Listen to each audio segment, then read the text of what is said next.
ദൈവം ആരാധനയോടെ ബന്ധത്തിൽ ഒരു വാക്യം യോഹന്നാന്റെ സുവിശേഷം യോഹന്നാന്റെ സുവിശേഷം 1-ാം അധ്യായത്തിൽ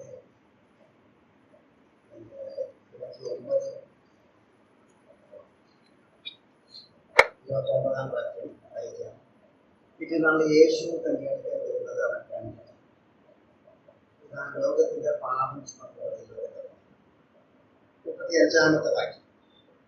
പിറ്റേന്നാൾ യോഹന്നാൻ പിന്നെയും തന്റെ ശിഷ്യന്മാരുടെ കടന്നു പോകുന്ന യേശുവിനെ നോക്കിയിട്ട് ഇതാ ദൈവത്തിന്റെ കുഞ്ഞാട്. ആരാധനയോടുള്ള ബന്ധത്തിലൊക്കെ തന്നെ കൂടെ കൂടെ വായിക്കുന്ന ചിന്തിക്കുന്ന വാക്യങ്ങളാണ് ദൈവത്തിന്റെ കുഞ്ഞാട് എന്നത്. ഈ കുഞ്ഞാട് എന്നുള്ള പ്രയോഗം പുതിയ നിയമത്തിലാണ് കൂടുതൽ കാണുന്നത്. പഴയ നിയമത്തിൽ ആട്ടിൻകുട്ടി എന്ന ആട്ടുകൊറ്റൻ എന്നുള്ള പ്രയോഗം. ശരിയാപ്രകാരം 53-ാം അധ്യായത്തിൽ കുഞ്ഞാട് എന്ന പ്രയോഗമുണ്ട്. വേറെ എവിടെയെങ്കിലും ഉണ്ടോ എന്ന് എനിക്ക് ഓർക്കുന്നില്ല. കുഞ്ഞാട് അല്ലെങ്കിൽ ആട്ടിൻകുട്ടി എന്നുള്ളത് യാഗത്തോടുള്ള ബന്ധത്തിലാണ് വരുന്നത്. യാഗം നമ്മൾ പഴയ നിയമമൊക്കെ വായിക്കുമ്പോൾ, പുറപ്പാട് പുസ്തകം, ലേവ്യ പുസ്തകത്തിലൊക്കെ വായിക്കുമ്പോൾ ഈ പ്രയോഗങ്ങൾ ധാരാളം കാണാനായിട്ട് സാധിക്കുന്നത്. ഇവിടെ ദൈവത്തിന്റെ കുഞ്ഞാട്, ദൈവത്തിന്റെ കുഞ്ഞാട് എന്ന് പറഞ്ഞാൽ ദൈവം ഒരുക്കിയ കുഞ്ഞാട് എന്ന നിലയിലാണ് അതിന്റെ ആശയം വ്യക്തമാക്കുന്നത്. ഇവ പുറപ്പാട് പുസ്തകം, ലേവ്യ പുസ്തകത്തിലൊക്കെ നമ്മൾ കാണുമ്പോൾ ഒരു വ്യക്തി പാപം ചെയ്താൽ, കുടുംബം പാപം ചെയ്താൽ, ഗോത്രം പാപം ചെയ്താൽ ഒക്കെ അവര് ആടുകളെ അല്ലെങ്കിൽ മൃഗങ്ങളെയൊക്കെ യാഗം കഴിക്കുന്നുണ്ട്. അത് ദൈവം ഒരുക്കുന്നത്. ഇസ്രായേൽ സഭ മൊത്തമായി പാപം ചെയ്താലും അങ്ങനെയുള്ള പരിഹാരം അവിടെ പറയുന്നു. ലേവ്യ 16-ാം അധ്യായത്തിൽ കാണുന്നത് അതൊക്കെ അവരവർ തന്നെ ഒരുക്കുന്നതായിരിക്കുന്ന യാഗമൃഗങ്ങളാണ്. ആ യാഗമൃഗത്തിന് ഉണ്ടായിരിക്കേണ്ട ഗുണഗണങ്ങൾ ദൈവം പറയുന്നുണ്ടായിരിക്കാം, പക്ഷെ ഒരുക്കുന്നത് അവരവർ തന്നെയാണ്. പക്ഷെ ഇവിടെ ദൈവമാണ് ഒരുക്കിയത്. എന്തുകൊണ്ടാണ് ദൈവം ഒരുക്കിയിട്ടുള്ളത്? അത് മനുഷ്യന് അസാധ്യമായതാണ്. ദൈവം മനുഷ്യന് വേണ്ടി എന്തെല്ലാം ഒരുക്കിയോ അതൊക്കെ മനുഷ്യന് അസാധ്യമായിട്ടുള്ള കാര്യങ്ങൾ. ഇത് ലോകത്തിന്റെ, സർവ്വലോകത്തിന്റെയും പാപത്തെ ചുമക്കുന്ന ഒരു കുഞ്ഞാടിനെ തയ്യാറാക്കാൻ മനുഷ്യന് അസാധ്യമാണ്. അതുകൊണ്ടാണ് ദൈവം ഒരുക്കിയത്. അതുകൊണ്ടാണ് ദൈവത്തിന്റെ കുഞ്ഞാട് എന്ന് പറയുന്നത്. എനിക്ക് തോന്നുന്നത് കുഞ്ഞാടെന്നുള്ള അടുത്ത പ്രയോഗം വരുന്നത് അപ്പോസ്തല പ്രവൃത്തിയിലാണ്. ആ ഷണ്ടൻ തേടിലിരുന്നുകൊണ്ട് വായിക്കുകയാണ്. അറക്കുവാൻ കൊണ്ടുപോകുന്ന കുഞ്ഞാടിനെ പോലെ, ആടിനെ പോലെ രോമം കത്തിരിക്കുന്നവരുടെ മുമ്പാകെ മിണ്ടാതിരിക്കുന്ന കുഞ്ഞാടിനെ പോലെ.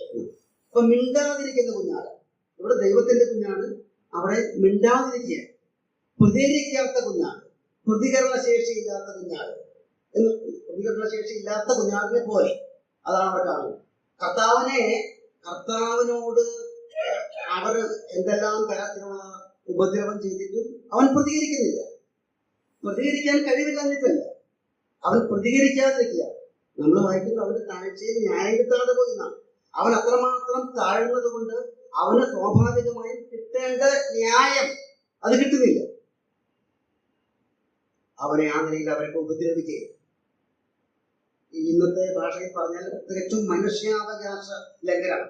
ഈ അടുത്ത കാലത്ത് എന്ന് പറഞ്ഞാൽ 2018 ഒരാൾ കെനിയയിലെ ഒരു വക്കീലാണ്.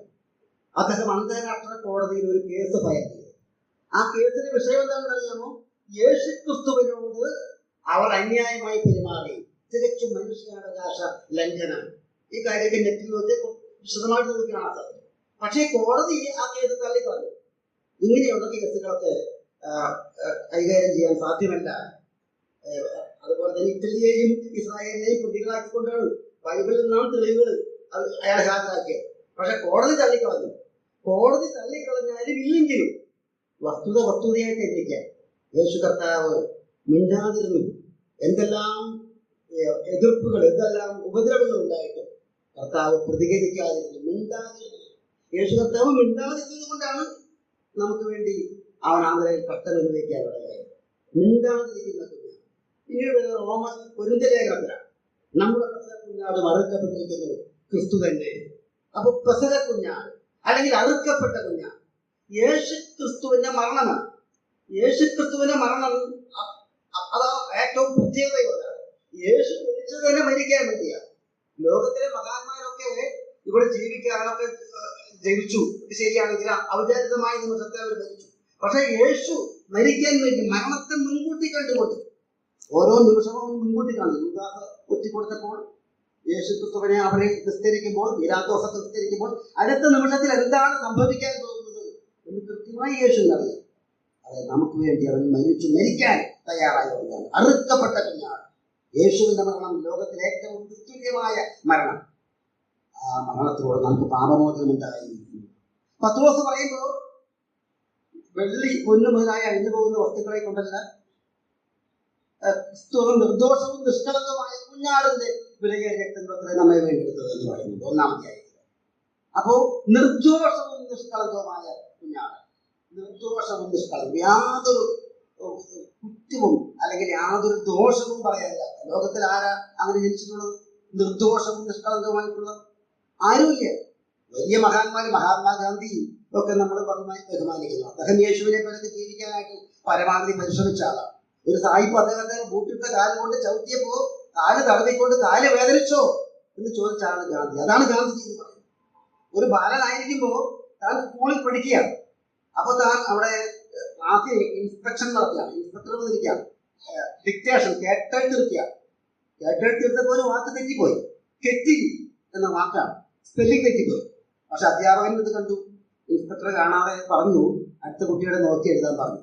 പക്ഷെ അദ്ദേഹം ചെയ്തില്ല. കാരണം അത് ചെയ്താൽ ദൈവത്തിന് മുമ്പാകെ തെറ്റാണ്. അത്രയും സത്യസന്ധനായ ഗാന്ധിജി തന്റെ ജീവചരിത്രത്തിൽ പറയാണ്, ഞാൻ ഹിമാലയ പർവ്വതം പോലെ പാപം ചെയ്തു എന്നതാണ്. അതെ, ലോകത്തിൽ പാപരഹിതനായ വ്യക്തി ഒരേ ഒരു വ്യക്തി. ബൈബിൾ പറയുമ്പോൾ അവൻ പാപം ചെയ്തിട്ടില്ല, അവന് പാപമില്ല, അവൻ പാപം അറിഞ്ഞിട്ടില്ല. പാപരഹിതനായ നിർദോഷവും നിഷ്കളങ്കവുമായ കുഞ്ഞാട്. വെളിപ്പാട് പുസ്തകത്തിലേക്ക് വന്നാൽ 27 പ്രാവശ്യമാണ് കുഞ്ഞാട് കുഞ്ഞാട് എന്നുള്ള പ്രയോഗം കാണാൻ സാധിക്കും. 5-ാം അധ്യായത്തിൽ വരുമ്പോൾ കുഞ്ഞാട് അറുക്കപ്പെട്ടതുപോലെ നിൽക്കുന്നു. അറുക്കപ്പെട്ടു, പക്ഷെ അവൻ നിൽക്കുകയാണ്. യേശു കർത്താവിന് ഉയർത്തെഴുന്നേൽപ്പാണ്. യേശു കർത്താവിന്റെ മരണം, അവനുള്ള നമ്മുടെ വിശ്വാസം ഒക്കെ അർത്ഥവത്താക്കുന്നത് യേശുവിന്റെ ഉയർത്തെഴുന്നേൽപ്പാണ്. യേശുവിന്റെ നിസ്തുല്യതയുടെ ഒരു പ്രത്യേകതയാണ്. യേശു ഉയർത്തെഴുന്നേറ്റുന്നു. നാം കർത്താവിനെ ആരാധിക്കുമ്പോൾ നമുക്ക് ആവേശവും അർത്ഥവും നൽകുന്ന ഒരു പ്രധാനപ്പെട്ട കാര്യം യേശു കർത്താവ് ഉയർത്തെഴുന്നേറ്റു എന്നുള്ളതാണ്. വെളിപ്പാട് 7-ാം അധ്യായത്തിൽ രക്ഷ എന്നുള്ളത് ദൈവത്തിന്റെയും കുഞ്ഞാടിന്റെ ദാനം എന്നാണ് പറയുന്നത്. ദാനമായ ഒരു രക്ഷ. ഇന്ന് രാവിലെ നമ്മുടെ കൂടിയിരിക്കുന്നു. ആ കുഞ്ഞാടിൽ നിന്നും നമുക്ക് ദാനമായി രക്ഷ ലഭിച്ചതുകൊണ്ട്, നാം രക്ഷിക്കപ്പെട്ടതുകൊണ്ട് 5-ാം അധ്യായത്തിൽ നമ്മൾ വായിക്കുമ്പോൾ അർഹപ്പെട്ടതുമാണ് ശക്തിയും ധനവും സ്തോത്രവും ബഹുമാനവും ലഭിപ്പാൻ യോഗ്യൻ എന്ന് പറഞ്ഞുകൊണ്ട് അവനെ ആരാധിക്കേണ്ടതായിട്ട് നമുക്ക് കാണാൻ സാധിക്കും. ഇവിടെ 29-ാമത്തെ വാക്യത്തിൽ നമ്മൾ വായിച്ചപ്പോൾ യേശു തന്നെ അടുക്കൽ വരുന്നത് കണ്ടിട്ട് 35-ാമത്തെ വാക്യത്തിൽ യോഹന്നാൻ പിന്നെയും തന്റെ ശിഷ്യന്മാർ രണ്ടുപേരുമായി നിൽക്കുമ്പോൾ കടന്നു പോകുന്ന യേശുവിനെ നോക്കിയിട്ട്, കണ്ടിട്ട് എന്ന് പറയുമ്പോൾ അവനെ യാതൊരു ഇല്ല. അവന്റെ മുമ്പിൽ ദൈവം ഒരുക്കിയത് കൊണ്ട് അവൻ കണ്ടത്. അവന് യാതൊരു ഒരു ഇനിഷ്യേറ്റീവ് അതില്ല. ഇപ്പോ നോക്കുക എന്ന് പറയുന്നത് നമ്മൾ തിരിച്ച് നോക്കണം. അപ്പോ ദൈവം ആടിനെ ഒരുക്കിയത് കൊണ്ട് കണ്ടു, പക്ഷേ രക്ഷയ്ക്കായ ആളുകളേക്ക് നോക്കണം. ഇന്ന് രാവിലെ നമ്മൾ വിളിക്കുകയാണ്. ഇവിടെ എന്റെ തലയ്ക്ക് മുകളിൽ നോക്കിയിരിക്കുന്നത് നിങ്ങൾ എല്ലാവരും കാണുകയാണ്. പക്ഷേ ഇവിടെ സമയം നോക്കണമെങ്കിൽ അങ്ങോട്ട് തിരിഞ്ഞു നോക്കണം. നമ്മുടെ ഭാഗത്ത് ഒരു എന്താ പറയാ, ഒരു ഇനിഷ്യേറ്റീവ് ആവശ്യമാണ്, ഒരു തിരിഞ്ഞു നോട്ടം ആവശ്യമാണ്. നമ്മുടെ കർത്താവിനെ ദൈവം നമുക്ക് വേണ്ടി ഒരുക്കി. അത് നാം ഉത്തരവാദികളല്ല. ദൈവം ഒരുക്കിയതുകൊണ്ട് നമ്മൾ കണ്ടു, പക്ഷെ രക്ഷയ്ക്കായി നാം അവങ്കിലേക്ക് നോക്കി രക്ഷ സാധിച്ചു. ഇന്ന് രാവിലെ നമ്മുടെ മധ്യത്തിൽ ആഗതനായിട്ടുള്ള കർത്താവിനെ നമ്മുടെ ഹൃദയത്തിച്ചുകൊണ്ട് കാണാം. അതേസമയം അവനെ നോക്കിക്കൊണ്ട് നമുക്ക് വേണ്ടി അവൻ എന്തായി തീർന്നു നോക്കിക്കൊണ്ട് ആ കുഞ്ഞാടിനെ നോക്കി ആരാധിക്കാൻ എന്നെയും നിങ്ങളെയും കർത്താവ് സഹായിക്കട്ടെ. ചെറിയ ചിന്ത ആ നിലയിൽ അവന്റെ വിലപ്പെട്ടത് അവന്റെ വിലയേറെ നാം